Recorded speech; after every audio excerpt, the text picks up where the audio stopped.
Hello students, मैं Sandeep Singh welcome करता हूं आपके अपने channel magnet brains Hindi medium में, जहां पर मिलता है आपको complete school education free of cost. तो जैसा कि हम मिला करते हैं हमारे फिजिक्स सब्जेक्ट के साथ, और इन दिनों हम साथ मिलकर के डिस्कस कर रहे हैं हमारे चैप्टर ठोसों के यांत्रिक गुण को। मतलब यहां पर मैकेनिकल प्रॉपर्टीज ऑफ सॉलिड्स की बात चल रही है, जहां पर हम लोगों ने हर एक छोटे बड़े कॉन्सेप्ट्स को देखा। अब बारी है कि इस चैप्टर से उन टॉपिक्स को उठा करके लाऊं आपके लिए जो कोर कॉम्पिटिटिव के लिए जरूरी है, मतलब जो कि मूल रूप से सिर्फ और सिर्फ हमारे कॉम्पिटिटिव एग्जामिनेशंस में पूछी जाती है। अल्टीमेटली बोर्ड में भी हमसे यहां से सवाल जरूर पूछे जाएंगे, क्योंकि देखिए ना, competitive examination like IIT JEE NEET या सीयूईटी की अगर आप प्रिपरेशन करें तो अल्टीमेट बात है कि भाई आप बोर्ड से थोड़ा सा ऊपर लेवल तो आ चुके हैं। तो बोर्ड के लिए इतना ज्यादा अब इस सेगमेंट में परेशान होने की जरूरत नहीं है, क्योंकि हमने कॉन्सेप्ट्स को बहुत ही बेहतर तरीके से निपटाया है। बारी है जरा उन टॉपिक्स को पिक करने की जो सिर्फ कॉम्पिटिटिव के लिए हैं। देखिए, हम प्रतियोगी परीक्षाओं के लिए जो उपयोगी तथ्य हैं उनकी बातें करने वाले, मतलब ये की कॉन्सेप्ट्स में देने वाला हूं, जहां पर इनके बेसिस पर आप इजीली क्वेश्चंस को क्रैक कर पाएंगे। तो शुरू करते हैं हम इस सेशन को, देखते हैं हम जरा कुछ फैक्टर्स। तो सबसे पहला हमारा फैक्टर यह है कि स्वयं के भार के कारण भी तार की लंबाई में वृद्धि होती है। जो तार होगा, अगर उसमें जैसे हमने ये पढ़ा है कि भाई जब हम कोई प्रतिबल लगाते हैं तो किसी तार की लंबाई में वृद्धि होती है, यंग मॉड्यूलस से हम उसको कैलकुलेट करते। तो हम उसके लिए क्या करते थे, तो हमने कहा था कि भाई हमारे पास में ये देखिए, हमारे पास में क्या है, तो हमारे पास में ये ऐसा एक तार है जिसका ये ए अनुप्रस्थ काट का क्षेत्रफल है, ये एक दृढ़ आधार से ऐसा लटका हुआ है। इस पर मैं कहता था कि आप एक भार लगाएंगे mg, तो इस भार के कारण इसके लंबाई में आपको वृद्धि देखने को मिलेगी। इसकी जो लंबाई में वृद्धि आपको देखने को मिलने वाली है वो इस पे लगाए गए mg फोर्स के कारण है। ये जो mg फोर्स लग रहा है इसी के कारण है ये डेल एल लेंथ में चेंज, और ये जो चल रहा था ये तो हमारा एल है ही। इसी डेल एल को ये इतना सा चेंज, ये परिवर्तन हुआ, इसकी लंबाई में इतनी सी हमारी क्या है, चेंज आई। अब इसके लिए हम बात करना चाह रहे हैं कि भैया ये mg जो है ये हमने क्या लगाया, बाह्य बल लगाया। ये हमने क्या लगाया, बाह्य बल लगाया। लेकिन ऐसा जरूरी नहीं है। अगर एक वायर आप इस तरीके से हैंग करते हैं तो इस वायर के खुद के भार के कारण, इसके खुद के भार के कारण, बिना ये mg फोर्स लगाए, इसके खुद के भार के कारण भी इसमें एक लेंथ में चेंज देखने को मिलती है। तो खुद के भार के कारण जो लेंथ में चेंज मिलती है उसको कैसे कैलकुलेट करेंगे, तो इसके लिए जरा समझते हैं कि मान लीजिए तार की लंबाई l तथा द्रव्यमान m है। कैपिटल M जो है द्रव्यमान है और ये हमारे तार का द्रव्यमान है, L जो है ये हमारी लंबाई है। ठीक है, इसको भी L ले लेते। तार का भार mg उसके गुरुत्व केंद्र पर कार्यरत होगा। अब सवाल इतनी सी बात की है कि इस पे जो mg इसका जो भार होगा वो कहां लगेगा। तो यहां पे मैं अतिरिक्त रूप से mg यहां पे एक फोर्स लटका रहा था, मतलब एक भार लटका रहा था। इसके कहां पे भाई, तो देखिए ये तार होगा तो यहां पे एक हुक बना करके इसको लटकाऊंगा ताकि इसमें लेंथ में चेंजेस देखने को मिले। लेकिन अगर तार के भार की बात कर रहा हूं तो ये कहां लगेगा, तो ये इसके सेंटर ऑफ मास पे, भाई ये जो लगेगा ये इसके सेंटर ऑफ मास पर होगा, कितना, mg ही होगा। लेकिन ये होता है इसके द्रव्यमान केंद्र पर। द्रव्यमान केंद्र क्या होता है भाई, तो द्रव्यमान केंद्र जैसा कि हमें पहले से पता है कि वह केंद्र, वह बिंदु जहां पर इस पूरे तार का द्रव्यमान केंद्रित हो, यह वह काल्पनिक बिंदु है जहां पर यह माना जाता है कि ये पूरे तार का द्रव्यमान उसी बिंदु पर एकत्रित है, केंद्रित है। तो m जो है वो द्रव्यमान, l जो है वो लंबाई। इसकी वजह से जो mg कार्यरत होगा ये कहां कार्यरत होगा, तो ये द्रव्यमान केंद्र का भार कह सकते हैं। द्रव्यमान केंद्र का जो भार होता है वही अल्टीमेटली इस पूरे ऑब्जेक्ट का भी भार होगा, है ना। अतः तार की केवल 1/2 लंबाई में ही वृद्धि होगी। इसका मतलब यह समझ में आता है कि जब यहां पे, ये ध्यान से देखिएगा, इस जगह पे जब आप बल लगाएंगे तो जो वृद्धि होना है वो आधे खंड में ही वृद्धि होगी ना, आधे खंड में इसमें वृद्धि नहीं होगी। सिर्फ और सिर्फ इसके आधे हिस्से में ही वृद्धि होगी। यानी ये वाला हिस्सा देखिए, ये यहां से यहां तक वाला हिस्सा, इसको हटाता हूं अभी के लिए, है ना। ये नीचे वाला जो आपको हिस्सा, ये वाला जो हिस्सा आपको दिख रहा है, ये वाला हिस्सा यहां तक, इसकी लेंथ L/2, और ये ऊपर वाला जो हिस्सा होगा इसकी भी लेंथ कितनी, L/2। तो ये जो ऊपर वाला जो हिस्सा है, मैं यहां से डार्क कर देता हूं इसको, ये वाला जो हिस्सा है, ये ऊपर वाला जो हिस्सा आपको दिख रहा है, जब यहां पर आपने एक बल लगाया है, इसको भी ब्लैंक करता हूं मैं, जब आपने यहां पे बल लगाया, यहां पर ये mg फोर्स कार्यरत है, तो भैया सिर्फ और सिर्फ जो वृद्धि होगी वो इसी हाफ में होगी ना। ये बचे हुए हाफ को क्या लेना देना है। जब मैं इसको यहां से रख करके यहां से बल लगा रहा हूं, यहां बीचों बीच से, क्यों भाई, क्योंकि जो बल कार्यरत होगा इसके भार के कारण, उसके इसके सेंटर ऑफ मास पे होगा, क्योंकि इस पूरे तार का द्रव्यमान कहां निहित है, तो बोलते हैं इसके सेंटर पे। तो यहां पे बल कार्यरत होगा, तो ये जो ऊपर वाला हिस्सा है इसी में खिंचाव आएगा ना, नीचे वाले हिस्से में तो कोई खिंचाव नहीं आएगा। तो जो लेंथ में वृद्धि होनी है वो किसमें सिर्फ और सिर्फ आनी है, हमारे L/2 हिस्से में। ये नीचे वाले हिस्से को हटाता हूं, सिर्फ और सिर्फ ये ऊपर वाला जो आधा हिस्सा है उसी में, नीचे वाले हिस्से में कोई चेंजेस नहीं आएगा। तो यंग मॉड्यूलस कहता है भाई कि y = गामा बेसिकली mgL/AL। ये अल्टीमेटली गामा = हमें पता है होता है प्रतिबल बटा में विकृति। क्या होता है, प्रतिबल बटा में विकृति। प्रतिबल होता है भैया फोर्स अपॉन एरिया, और विकृति होती है change in length upon original length. इसके लेंथ में मान लीजिए डेल एल चेंज आया, अपॉन में ओरिजिनल लेंथ एल है, तो ये होता है FL/A डेल एल। यहीं पर इस फोर्स को अगर लिखेंगे तो फोर्स क्या हो जाएगा, mg, तो इसीलिए इसको mgL/A डेल एल से भी लिख सकते हैं यंग मॉड्यूलस को। बस मैं करने क्या वाला हूं, तो चेंजेस मुझे पूरे एल में नहीं मिलने वाला है, मुझे सिर्फ और सिर्फ जो चेंज मिलने वाला है, देखिए चेंज इन लेंथ मुझे निकालना है, जो अभी मेरे पास में फॉर्म आया था F गामा = हमें यहां पर देखने को मिला था FL/A डेल एल। F की जगह पे हम लिख रहे हैं mg/L, A डेल एल, ये है हमारा गामा। डेल एल को इधर लाइए, तो डेल एल अगर इधर आएगा तो mgL/ में आ जाएगा कौन भाई, तो A, इसको तो इधर ले आए, तो ये हो गया गामा। अब मैं कह रहा हूं लेंथ पूरे में चेंज तो आ ही नहीं रहा है, कितने में आ रहा है, सिर्फ आधे में। तो जब आधे लेंथ में चेंज आ रहा है तो यहां पर भी पुटअप कर दीजिए ना, इसको लिख देता हूं mgL/2A गामा। तो मतलब ये देखिए इसका नया फॉर्म, जो चेंज इन लेंथ जो मेरे को मिलने वाला है वो मिलने वाला डेल एल = mg/L/2, ये अल्टीमेटली L/2A गामा है। मतलब यहां पर m की बात करेंगे तो आयतन इंटू घनत्व, अगर m की बात करेंगे तो क्या होता है, आयतन इंटू घनत्व, मतलब AILD। ठीक है, आयतन को भी थोड़ा सा और मैं एक्सप्लेन कर देता हूं इसी चीज को। ये क्या है भाई, तो ये है क्षेत्रफल, ये क्या है हमारे पास में, क्षेत्रफल इंटू लंबाई इंटू घनत्व, क्षेत्रफल इंटू लंबाई इंटू घनत्व। तो भैया हम इस फॉर्मूले को और इंप्रोवाइज कर सकते हैं। क्या लिख रहा हूं मैं, जरा देखना। तो length = AL DG L/2 A भाई। मतलब मैं क्या कह रहा हूं, मैं कहता हूं कि यहीं पर देखिए ना, इसी में देख लीजिए आप, तो मैं कहता हूं कि भैया अभी मैं इस m को उठा करके लिख लेता हूं ALD, area into length into घनत्व। क्षेत्रफल मतलब एरिया, लंबाई मतलब L, और घनत्व मतलब D। तो ये m की जगह ALD, और G एज इट इज है।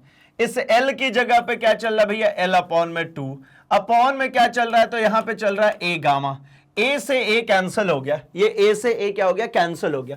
जब ये A से A कैंसिल होगा तो आपको यहां पर क्या देखने को मिलेगा, L × L, L² DG/ gamma = del L. लंबाई में परिवर्तन, प्रारंभिक लंबाई का स्क्वायर इंटू घनत्व इंटू गुरुत्वीय त्वरण अपॉन में गामा, ये हो जाएगा डेल एल की वैल्यू। मतलब यहां पर अच्छा 2 भी एक आएगा, 2 भी आएगा ना, ये वाला 2 भी, तो L/2 था तो 2 भी नीचे आ जाएगा। ये हमारा होता है क्या, चेंज इन लेंथ। तो ये हम पेपर में डायरेक्टली अप्लाई कर सकते हैं अपने फॉर्मूले में। ऐसा हम अभी आने वाले सेशन में हम क्वेश्चंस भी करेंगे, वहां पर हमें इस पर बेस्ड बिल्कुल डिट्टो इसी तरीके से हमें क्वेश्चन मिलने वाला है, जहां पर हमारे पास में एरिया नहीं गिवन होगा, है ना। बाकी के डेटा हमारे पास में गिवन होंगे बिना एरिया के। जब हम इसको सॉल्व करेंगे तो भैया वहां से एरिया कैंसिल हो जाएगा, मतलब चेंज इन लेंथ खुद के भार के कारण जो चेंज इन लेंथ है उसमें एरिया ऑफ क्रॉस सेक्शन की कोई जरूरत ही नहीं है, ठीक है। खुद के भार के कारण जो चेंज इन लेंथ है उसमें एरिया ऑफ क्रॉस सेक्शन की कोई जरूरत नहीं है, सिर्फ और सिर्फ ओरिजिनल लेंथ पता हो, उसका घनत्व पता हो और उसका यंग प्रत्यास्था गुणांक पता हो। जो गामा है वो यंग प्रत्यास्था गुणांक है। तो पहला फॉर्मूला एक यहां पर आप चाहें तो इसको नोट कीजिए, है ना, इसको कहीं ना कहीं आप फ्रेम कीजिए क्योंकि इन पर बेस्ड क्वेश्चंस होने वाले हैं। ये हमारे पास में एक पहला फॉर्म आ रहा है किसके लिए, तो लंबाई में वृद्धि किसके कारण, स्वयं के भार के कारण, ठीक है। स्वयं के भार के कारण जो लंबाई में वृद्धि है वो क्या है, वो है del L equals to I L square D G अपन में 2 गामा। अब हम बात करते हैं गामा के पदों में बल नियतांक। जो हमारा फोर्स कांस्टेंट है, बल नियतांक है। बल नियतांक क्या होता है भाई, तो बल नियतांक होता है आपके द्वारा लगाया गया फोर्स अपॉन में चेंज इन लेंथ। एकांक लंबाई में परिवर्तन करने के लिए आवश्यक बल की मात्रा को ही हम कहते हैं बल नियतांक, ठीक है। एकांक लंबाई में परिवर्तन करने के लिए आवश्यक जितना, देखिए हम क्या करें, प्रत्यास्था की बात चली रही है, तो जब हम किसी चीज को खींच करके लंबा कर रहे होंगे तो उस समय हम उसमें क्या लगा रहे, बल लगा रहे। तो मेरे द्वारा जो लगाया गया बल होगा वो अगर उसके एकांक लेंथ में चेंज कर पा रहा है उसी को हम कहते हैं बल नियतांक। तो देखिए तार की लंबाई में एकांक वृद्धि करने के लिए आवश्यक बल को तार का बल नियतांक कहते हैं। जितना मुझे बल की मात्रा की आवश्यकता होगी एकांक लेंथ में चेंज करने के लिए, मान लीजिए तार की प्रारंभिक लंबाई L, अनुप्रस्थ काट का क्षेत्रफल A तथा प्रत्यास्था गुणांक गामा है, उस पर विरूपक बल F लगाने से उसकी लंबाई में डेल L की वृद्धि हो जाती है। कितनी वृद्धि हो गई, डेल L की वृद्धि हो गई। तो K क्या होगा, बल नियतांक क्या होगा भाई, तो आवश्यक बल बटा में एकांक लंबाई में परिवर्तन।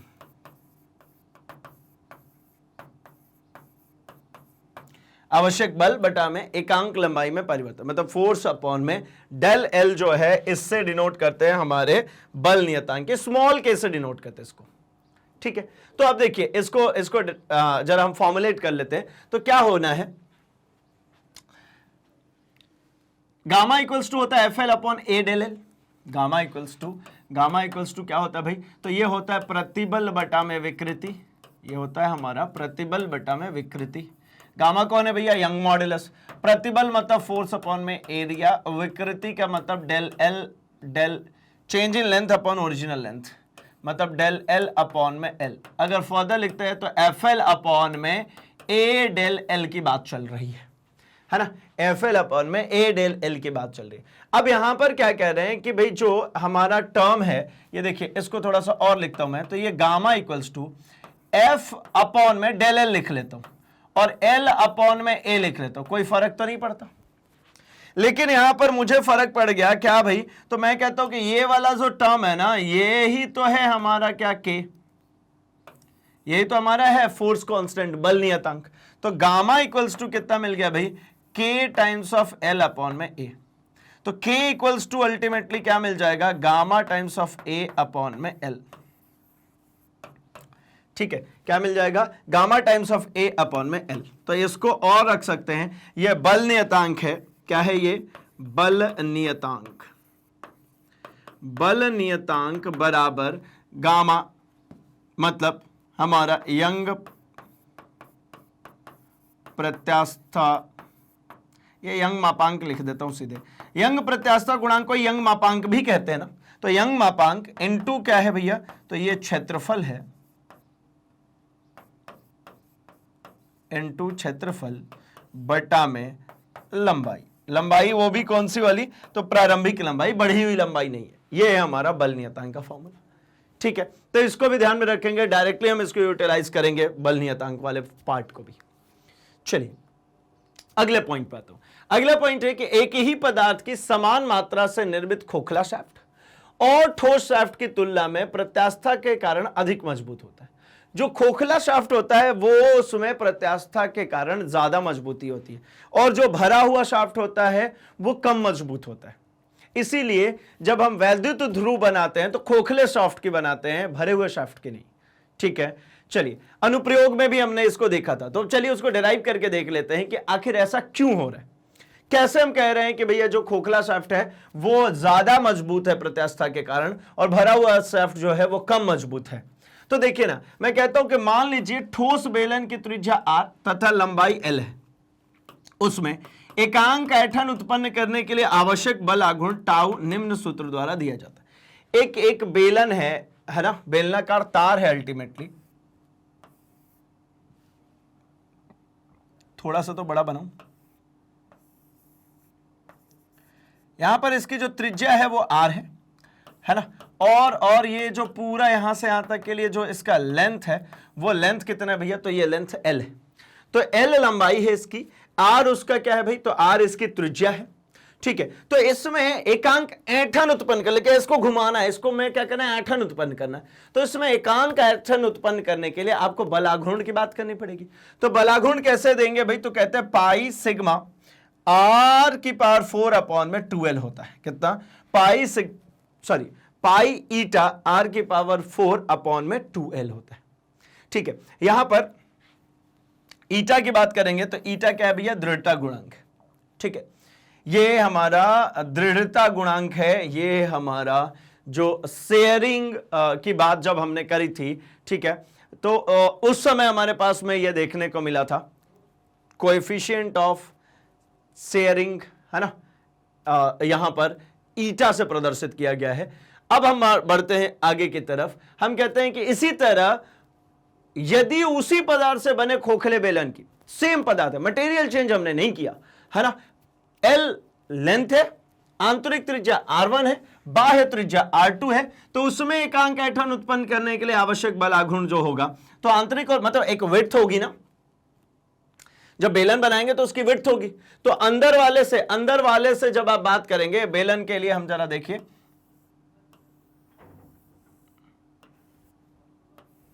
ऐसा होता है बेलन, तो ये आंतरिक त्रिज्या R1 है और ये बाह्य त्रिज्या जो है वो कैसी है, वो R2 है। तो इसके लिए कहते हैं, इसके लिए फॉर्मूला क्या होना है, कुछ नहीं, जो चल रहा था पाई ईटा अपॉन में 2l, तो सेम है, बस R2 माइनस R1 करना पड़ेगा। यानी मुझे सिर्फ और सिर्फ कितनी सी डिस्टेंस चाहिए, ये वाली चाहिए, ये इतनी सी की बात करनी, तो ये R1 था, ये R2 था, तो ये R2 माइनस R1 हो जाएगा।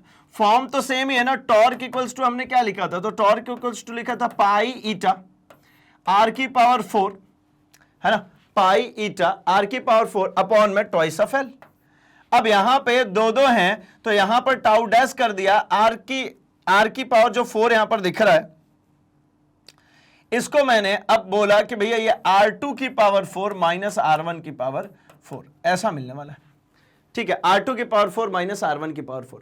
अच्छा, ये R2 की पावर 4 और R1 की पावर 4 वाला जो टर्म है, इसको और भी इस तरीके से लिख सकते हैं क्या, जरा देखिए ना, मैं इसको कहता हूं कि भैया ये R2 स्क्वायर का स्क्वायर माइनस R1 स्क्वायर का स्क्वायर है अपॉन में ट्वाइस ऑफ L। क्या चलेगा क्या, ये R2 की पावर 4 को 2 और 2 के पावर में मैंने डिस्ट्रीब्यूट कर दिया, तो मतलब R2 की पावर 2 की पावर 2, तो अल्टीमेटली ये कितना बन जाएगा, देखिए पाई ईटा R2 स्क्वायर का स्क्वायर, और ये तो मतलब ये पूरा टर्म A मान लीजिए, ये पूरा टर्म B हो गया। ये क्या दिख रहा है, ये पूरा टर्म हमारा A कहला गया, ये पूरा टर्म हमारा B कहला गया, तो A square minus B square है ये, तो मतलब ये क्या है, R2 square minus R1 square, क्या हो जाएगा, R2 square minus R1 square. ठीक है, तो ये A square minus B square. ठीक है, तो ये हो गया A minus B into A plus B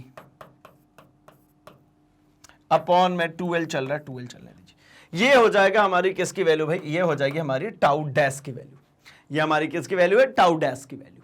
ठीक है, कब भाई, जब ये खोखला सिलेंडर है तब। अब एक काम करते हैं, समीकरण 2 में समीकरण 1 का भाग, ये सेकंड वाले में समीकरण 1 से अगर भाग देंगे तो ये पाई ईटा, समीकरण 1 क्या था भाई, टाउ जो था ये हमारे पास में मिलेगा ईटा पाई टाइम्स ऑफ R की पावर 4 अपॉन में ट्वाइस ऑफ L, ये समीकरण 1 था। तो समीकरण 2 को 1 से विभाजित कर दीजिए, तो टाउ डैश अपॉन टाउ कितना बचेगा, तो ये कैंसिल हो जाएगा, 2L कैंसिल हो जाएगा। ठीक है ना, 2l कैंसिल और पाई ईटा कैंसिल, तो बचेगा क्या, r2 की पावर 4 माइनस r1 की पावर 4 अपॉन में r2 की पावर 4।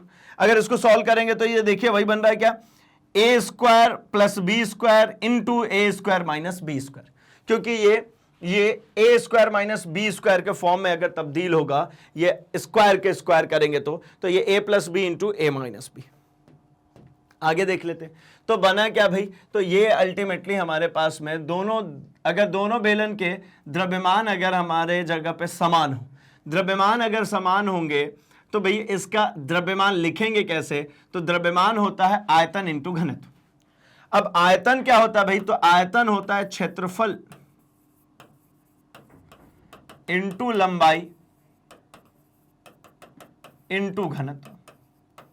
अब भाई इसी चीज को क्षेत्रफल क्या होता है, तो क्षेत्रफल की जब आप बात करेंगे, इक्वेशन 4 को थोड़ी देर के लिए यहां से हटाता हूं मैं। देखिए क्षेत्रफल क्या होता है, तो क्षेत्रफल जब इसके लिए बात करेंगे तो ये हो जाएगा पाई आर स्क्वायर, क्षेत्रफल पाई आर स्क्वायर, और लेंथ कितना l, और घनत्व को लिख देते हैं d। तो ये क्या बन गया भाई, ये पाई आर स्क्वायर एल डी, ठीक है, क्योंकि दोनों बेलन का द्रव्यमान कैसा रखना था, समान द्रव्यमान का, एक खोखला था और एक भरा हुआ था। तो भैया ये हो गया हमारा भरा हुआ, खोखले वाले में क्या होगा, तो ये पाई आर स्क्वायर ही चलेगा, लेकिन वो r2 माइनस r1 का स्क्वायर। भाई यहां पे जब आप रेडियस की बात करेंगे तो वो उतनी सी मोटाई ही तो है ना, विड्थ है सिर्फ और सिर्फ उसकी, तो ये r2 का स्क्वायर माइनस r1 का स्क्वायर इंटू एल डी। ठीक है, अगर ये फॉर्म मिल रहा है तो यहां से मुझे दिख रहा है ये पाई से पाई कैंसिल होता हुआ, आई डी ये सब कैंसिल होता हुआ, यहां से दिख रहा है कि आर स्क्वायर जो है वो r2 square minus r1 square के, आर स्क्वायर जो है r2 square minus r1 square के बराबर है। मतलब ये पॉइंट तो समझ में आ रहा है कि ये r2 वाला अकेले अपने आप में बहुत बड़ा होगा, तब तो उसमें से इस r1 को माइनस कर रहे हैं तो जाकर के r स्क्वायर के बराबर बन रहा है। मतलब यहां पर सीधे साफ दिख रहा है कि ये जो है ये वाली बड़ी वैल्यू होगी, ये वाली बड़ी वैल्यू होगी, तब तो उसमें से कुछ माइनस करके मैं उसको आर स्क्वायर बना रहा हूं। तो चलिए यहां से एक रिलेशन मिल गया कि r square equal to r2 square minus r1 square. अब इसको उठा करके रख देते हैं हमारे समीकरण 3 में। तो समीकरण 3 है क्या भाई, तो समीकरण 3 ये रहा, समीकरण 3 ये रहा, देखिए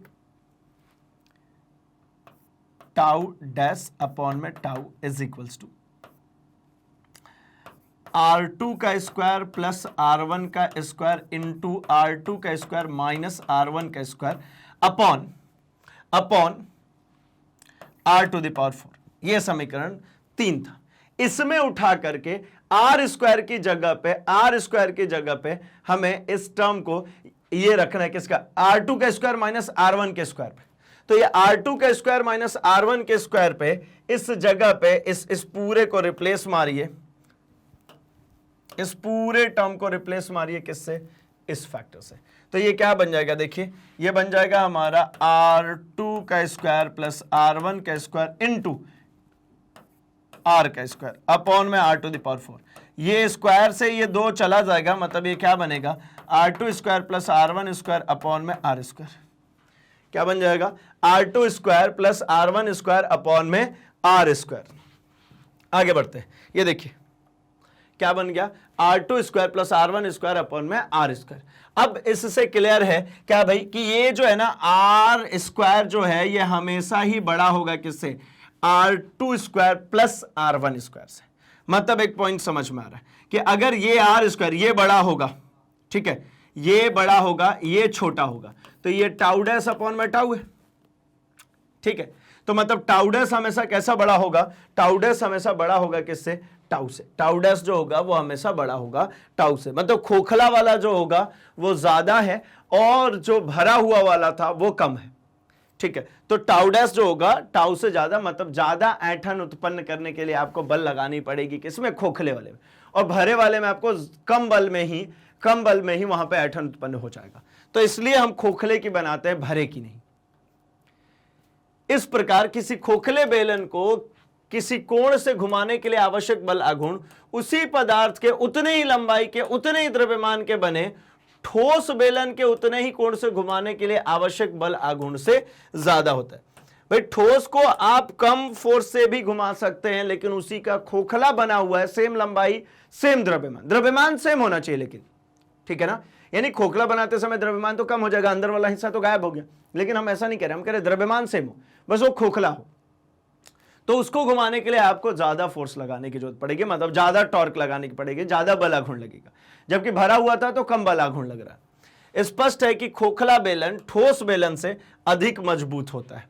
यही कारण है कि वैद्युत ध्रुव खोखले बनाए जाते हैं। जो वैद्युत ध्रुव बनाए जाते हैं वो कैसे बनाए जाते हैं? खोखले बनाए जाते हैं, क्योंकि खोखला बेलन जो है वो ठोस बेलन से ज्यादा मजबूत है। जो मैं डिस्कस कर रहा था कि भैया जब हमें है ना स्ट्रक्चर्स बनानी होती है हमारे घरों में, लाइक टीन शेड की स्ट्रक्चर बननी है, तो भरे हुए रॉड जो सरिया आते हैं उसका भी तो स्ट्रक्चर बना सकते हैं, लेकिन हम खोखले का ही बनाते हैं। क्यों? क्योंकि वो कंपैरेटिवली ज्यादा मजबूत होते हैं। ठीक है, आगे बढ़ते हैं।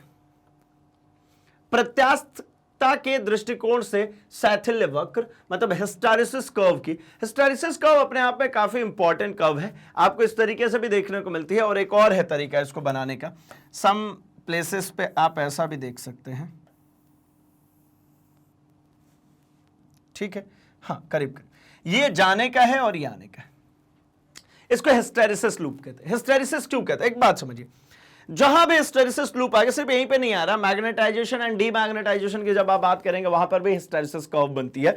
एक्चुअली मैं ये कहता हूं कि भैया ये जब आप है ना इसकी प्रत्यास्था की बात कर रहे होते हैं, तो सरल एपरेटस में, सरल के उपकरण में हमने ऐसा कहा था कि भाई आप जब उसके लेंथ में चेंजेस देख रहे हैं, किसके? एक तार के। ये देखिए,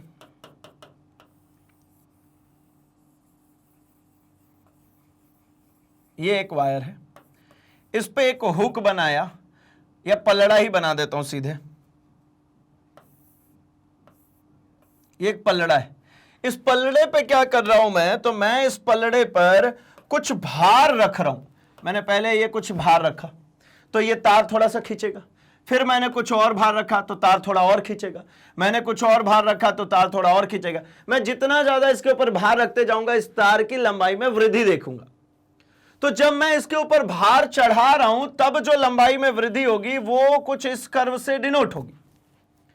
अब फिर समझ में आता है कि अगर इसके लेंथ में बढ़ोतरी मिली थी इन भार को चढ़ाने पे, तो अगर एक एक करके मैं इस भार को उतारूंगा तो वापस इसी तरीके से आ जाना चाहिए जीरो पे। मतलब ये सारे भार अगर मैंने हटा दिए तो ये ओरिजिनल लेंथ पे आ जानी चाहिए। तो हमने पाया कि नहीं, चढ़ाते समय जो लेंथ में चेंजेस हो रहे थे उतारते समय उसी के रेस्पेक्ट में चेंज नहीं होता। ये उतारते समय एक अलग वक्र से एक अलग पथ पर चलती हुई वापस आएगी। भाई चढ़ाते समय जो वक्र बना था उतारते समय वही वक्र नहीं बनेगा। तो इसी को कहते हैं हम क्या? इसी को हम कहते हैं शैथिल्य वक्र, इसी को हम कहते हैं हिस्टैरिसीस कर्व। हिस्टैरिसीस कर्व का मतलब अभी क्लियर हो गया होगा कि भैया जाते समय जो वक्र फॉलो होगा वापस आते समय नहीं। ये ऐसा भी बनता है, ये देखिए जाते समय ये था और वापस आते समय ये सस्ता वाला शैथिल्य वक्र है। ये अगर आप थोड़ा सा और अच्छे से देखते हैं तो हिस्टैरिसीस कर्व इसको कहते हैं। ये पॉइंट समझ में आ गया। और जो कार्य फलन किया जाएगा इसके द्वारा उतारते और चढ़ाते समय जो कार्य फलन, वो एरिया अंडर द कर्व होता है। तो ये होता है भैया ये जो इन दोनों कर्व्स के बीच का जो एरिया मिलेगा वो इसका अल्टीमेटली कार्य फलन है।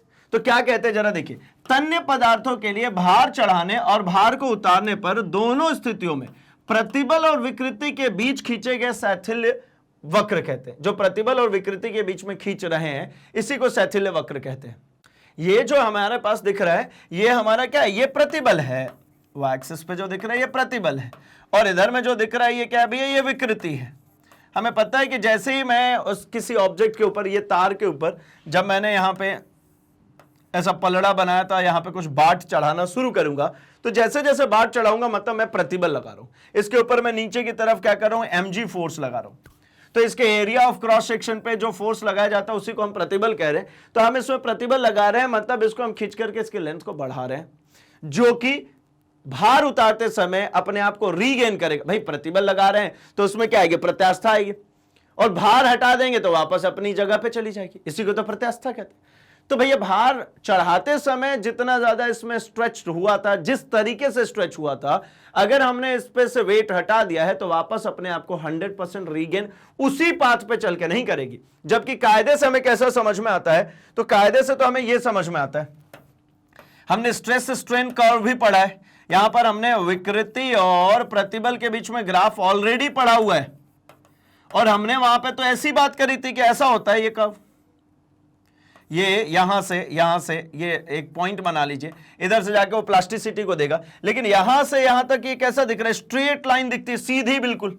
ये सीधी जाने का मतलब क्या होता है कि जब आप बल लगाएंगे, प्रतिबल लगाएंगे, तो इसमें विकृति इसके प्रोपोर्शनल होगी। भाई हमें हुक्स लॉ ने तो यही बताया था कि प्रतिबल के समानुपाती होता है विकृति, इसी के हिसाब से तो हमने ये कर्व बनाया था, ये कि भैया बिल्कुल स्ट्रेट जाएगी, और ये स्ट्रेट क्या होती है, ये ई होता है भाई, ये प्रत्यास्था गुणांक होती है।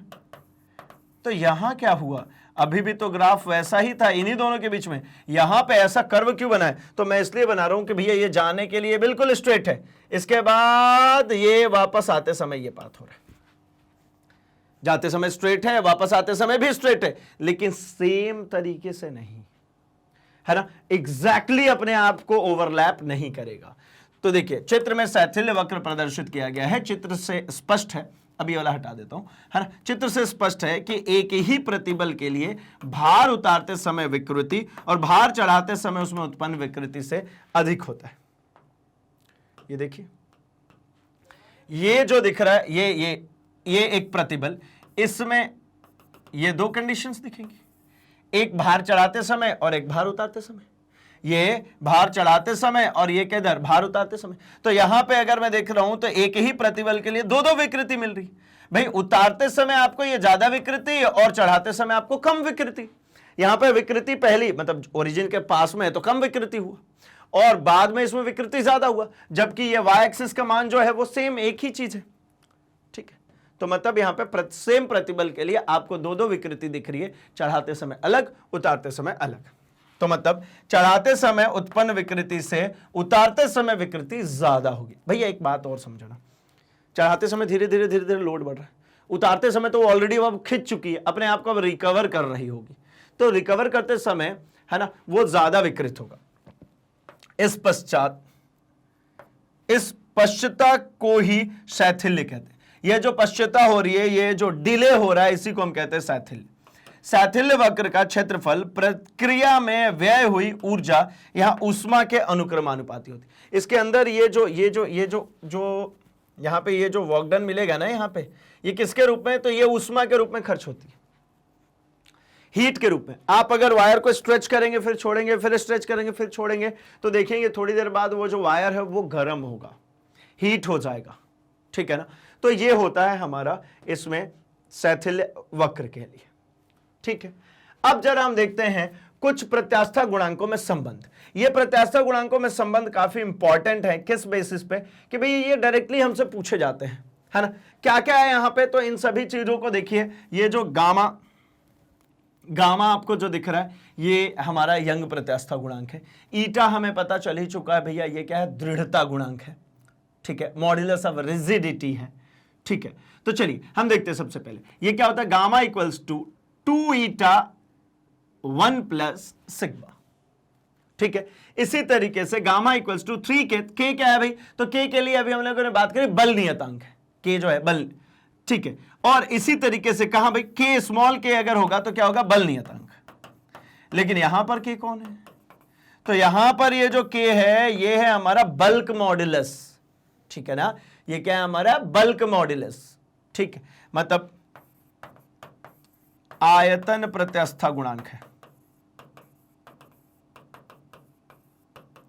बल्क मॉड्यूलस है, कंप्रेसिबिलिटी का रेसिप्रोकल है ना, या कहूं तो इसका रेसिप्रोकल कंप्रेसिबिलिटी है। तो गामा इक्वल्स टू 3 के 1 minus 2 sigma, sigma equals to 3 के माइनस 2n,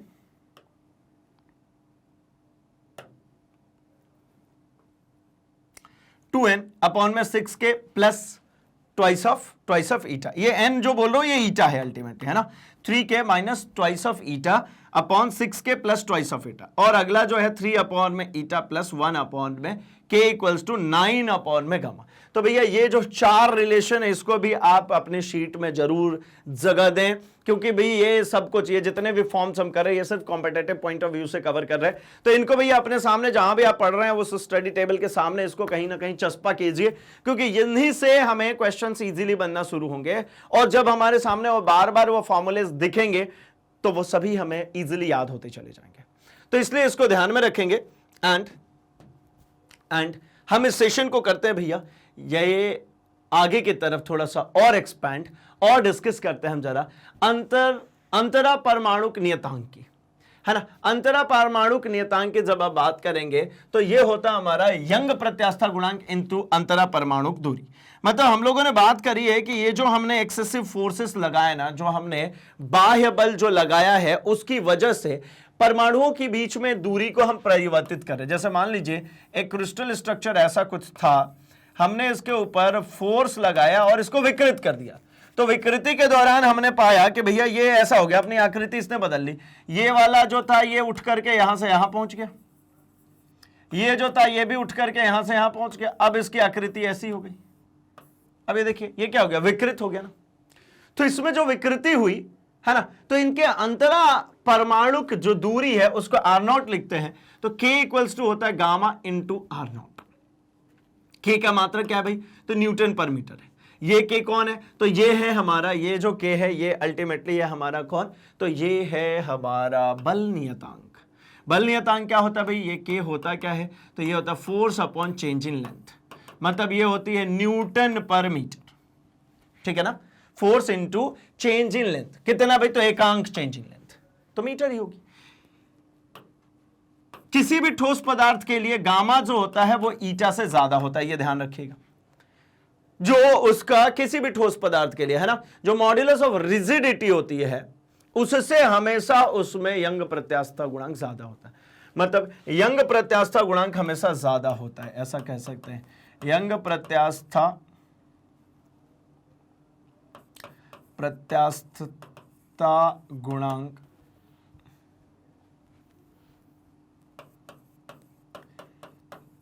हमेशा दृढ़ता गुणांक से ज्यादा होता है। जो दृढ़ता गुणांक होती है इससे हमेशा ज्यादा होती है, ठीक है। किसी धातु के छड़ के आयतन प्रसार को रोकने के लिए आवश्यक जो दाब होता है वो हमें चाहिए होता है कितना भाई, K गामा T, ठीक है। K क्या है भाई, तो आयतन प्रत्यास्था यहां पर, ठीक है। ये कैपिटल के, ये जो है ये स्मॉल के है यार, है ना, ये स्मॉल के है, ये स्मॉल के, ये जो है कैपिटल के। कैपिटल के भैया आयतन प्रत्यास्था, गामा क्या है, आयतन प्रत्यास्था गुणांक, और जो है 1 उसको कहते हैं हम ताप में परिवर्तन। मतलब ये T जो है ये ताप में परिवर्तन है भैया, 1 नहीं है, क्या है, T जो है ताप में परिवर्तन, चेंज इन टेम्परेचर। क्योंकि हम लोगों ने देखा था टेम्परेचर की वजह से भी हमारा प्रत्यास्था को फर्क पड़ता है ना। टेम्परेचर की वजह से भी हम आयतन में चेंजेस देख पा रहे थे। अब जरा हम बात करते हैं प्रत्यास्थ के उत्तर प्रभाव की, मतलब इलास्टिक आफ्टर इफेक्ट। कुल मिलाकर के इसमें हम ये डिस्कस करने वाले हैं कि जब हम विरूपक बल लगा करके किसी को बार बार उसमें हम फोर्स लगाते हैं और उसके शेप में चेंज करते हैं, तो वो चेंज धीरे धीरे है ना अपने साथ में, पहली बार में जब आप चेंज करेंगे तो कुछ ना कुछ पार्ट हमेशा के लिए प्लास्टिसिटी को अप्रोच कर लेगा। मतलब मैंने मान लीजिए 100 परमाणुओं को ऐसा धक्का देकर के इधर किया, जब मैं विरूपक बल हटाऊंगा तो 100 के 100 अपनी ओरिजिनल स्थिति में आनी चाहिए, लेकिन होता नहीं है। होता क्या है कि हमने 100 को धक्का देकर के आगे किया था, जब विरूपक बल हटाते हैं तो उसमें से पता लगता है 98 ही वापस आ रहे हैं और 2 क्या हो जाने, तो 2 भैया परमानेंटली डिफॉर्म हो गए, वो परमानेंटली विरूपकता को प्राप्त कर लिया, प्लास्टिसिटी को प्राप्त कर लिया। तो ऐसा हर प्रोसेस में होगा, ऐसा हर प्रोसेस में होगा। तो धीरे धीरे उस वस्तु के अंदर विकृति आनी शुरू हो जाएगी। देखिए, जब किसी वस्तु पर प्रत्यास्था की सीमा के अंतर्गत बाह्य विरूपक बल लगाया जाता है तो उस वस्तु में विकृति उत्पन्न हो जाती है तथा विरूपक बल को हटा लेने पर वस्तु अपने प्रारंभिक स्थिति में आ जाती है। यह बात सत्य है। लेकिन देखिए, प्रयोगों द्वारा यह पाया गया कि विरूपक बल के हटाने के तुरंत बाद ही वस्तु अपनी प्रारंभिक स्थिति में वापस नहीं आती। भाई कायदा तो ये कहता है, मैंने एक स्प्रिंग को ऐसा खींचा, जैसे ही छोड़ा वापस अपनी जगह पे, लेकिन ऐसा नहीं होता। आप जब छोड़ते हो तो वो धीरे धीरे अपने आप को रीगेन करता है, बल्कि ऐसा होने में कुछ समय लगता है। इसी को प्रत्यास्थ का उत्तर प्रभाव कहते हैं। ये जो है ना वापस आने में जो टाइम लगा रहा है उसी को प्रत्यास्थ का उत्तर प्रभाव कहते हैं। आपने जब फोर्स लगाया कि खींचा था, तो जिस इंटेंसिटी से आपने खींचा था, भाई मैंने कहा कि बहुत झटके से खींचा तो छोड़ू तो झटके से ही वापस आए, और मैं कहता हूं धीरे धीरे खींचूं तो छोड़ू तो धीरे धीरे वापस आए, ऐसा नहीं होता। आप कुछ भी करिए, आप तेजी से खींच करके छोड़िए, धीरे धीरे छोड़कर खींच करके छोड़िए, आपको वापस आने के लिए भाई वो सेम टाइम नहीं लेने वाला है, वो अपने अकॉर्डिंगली रिस्टोर करेगा अपने आप को। तो जो आपके रिस्टोरिंग में लग रहा है टाइम, मतलब वापस अपनी पुनरावस्था, विकृत रूप से अपनी पुनरावस्था में आने में जो टाइम लग रहा है, उसी को हम कहते हैं प्रत्यास्थ का उत्तर प्रभाव। ठीक है, विरूपक अवस्था से वापस अपनी पुनरावस्था में आने में लगने वाला समय ही प्रत्यास्थ का उत्तर प्रभाव कहलाता है भैया। ठीक है, चलिए तो अब इसकी परिभाषा देख लेते हैं हम जरा। तो देखिए, वस्तु पर लगे बाह्य विरूपक बल को हटा लेने पर अपनी पूर्वावस्था में आने में कुछ समय लगता है, इसे ही प्रत्यास्थ के उत्तर प्रभाव कहते हैं।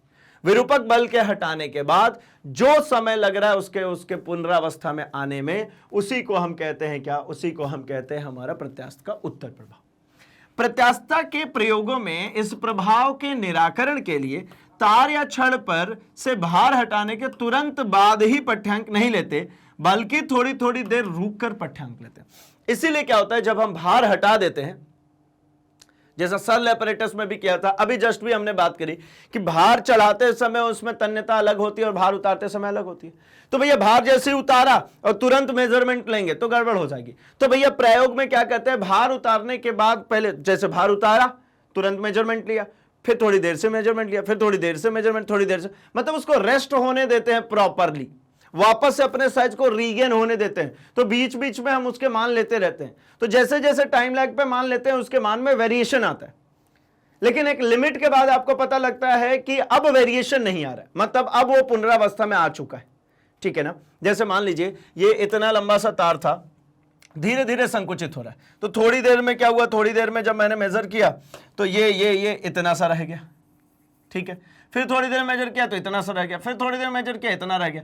अब इसके बाद में अब कुछ नहीं हो रहा, अब यहीं कहीं पड़ा हुआ, अब नहीं चेंज हो रहा है टाइम के साथ में। तो इसका मतलब कि भैया अब ये अपनी पुनरावस्था में आ चुका है।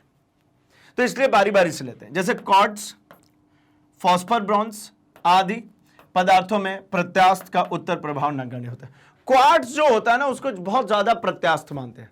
क्वार्ट्ज को जनरली हम सबसे ज्यादा प्रत्यास्थ मानते हैं, इसको ध्यान रखिएगा, आपको कहीं ऑब्जेक्टिव में दिख जाएगा।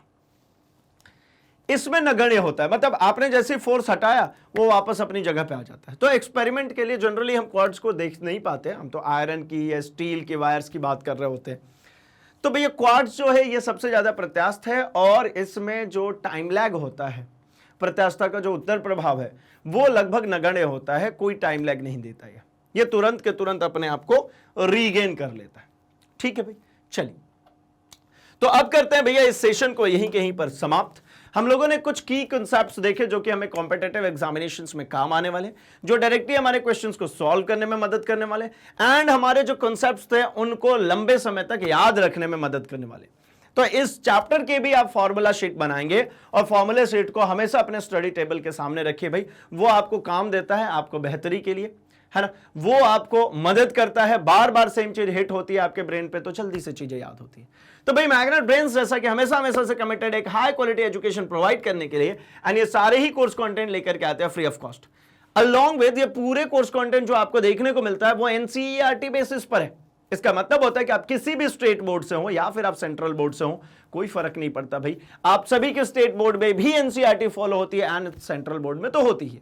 तो ये पूरा कोर्स कंटेंट आपके लिए डिजाइन किया गया है, एंड और इंप्रोवाइजेशन और इंप्रूवमेंट के लिए आप सिंपली वीडियो के डिस्क्रिप्शन बॉक्स में लिंक को फॉलो करके चेकआउट कर सकते हैं अपने लिए बुक्स एंड ई बुक्स, जो कि एक्सक्लूसिवली मैग्नेट ब्रेन्स की टीम द्वारा आपके लिए डिजाइन की गई है, और अब वो हिंदी मीडियम में भी अवेलेबल है। तो जिस तरीके से आप कनेक्टेड है हमारे YouTube चैनल पर, इसी तरीके से हमसे कनेक्ट हो सकते हैं हमारे social media platform that is Facebook, Instagram, Twitter, Telegram पर भी, जहां पर कोई सजेशंस, कोई सुझाव हो वो हम तक पहुंचा सकते हैं, एंड हमारी तरफ से कोई नई अनाउंसमेंट, कोई नई इंफॉर्मेशन आती है वो फटाफट आप तक पहुंच सकती है। तो जल्दी से इस वीडियो को लाइक कर दीजिए, चैनल को सब्सक्राइब, और इसे अपने दोस्तों में शेयर करना बिल्कुल भी नहीं भूलेंगे, क्योंकि उन्हें भी तो बताना है कि मैग्नेट ब्रेन्स हिंदी लेकर के आते हैं क्वालिटी एजुकेशन, एक्सपीरियंस टीचर्स के साथ, वो भी फ्री ऑफ कॉस्ट। तो बने रहिए हमारे साथ, हम मिल रहे हैं अपने अगले सेशन में कुछ धमाकेदार क्वेश्चंस के साथ। तब तक के लिए अपना और अपने आसपास सबका बहुत सारा ख्याल रखिए। Thanks for watching.